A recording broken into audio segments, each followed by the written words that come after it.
નવરાત્રી બાદ હવે દિવાળીમાં પણ વરસાદે ઊભી કરી છે આફત।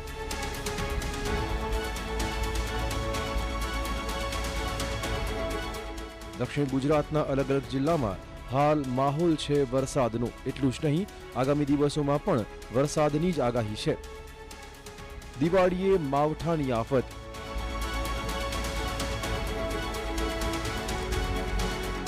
બાવીસ ઓક્ટોબર સુધી આવશે વરસાદ।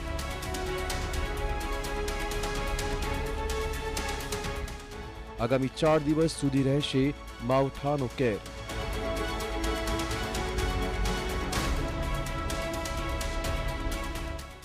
ગુજરાતમાં દિવાળીના તહેવારમાં હળવાથી મધ્યમ વરસાદની આગાહી છે। હવામાન વિભાગે આગામી 20 ઓક્ટોબરથી 22 ઓક્ટોબર સુધી દક્ષિણ ગુજરાતના છૂટાછવાયા સ્થળોએ વરસાદ મુદ્દે આગાહી કરી છે।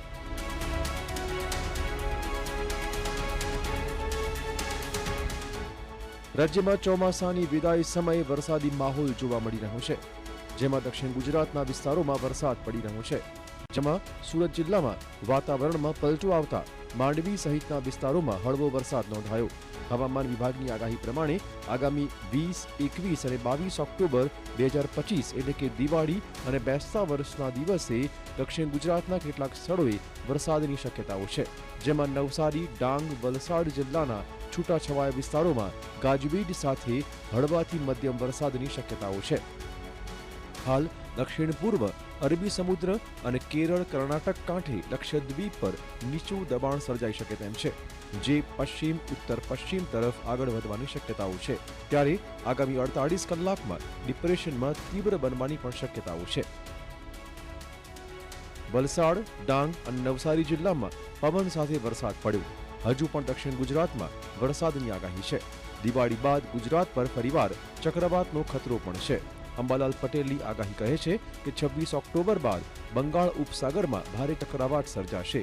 ચક્રવાતની અસરના પગલે હવામાનમાં પલટો આવશે। 30મી ઓક્ટોબર સુધીમાં માવઠું પડવાની પણ શક્યતાઓ છે।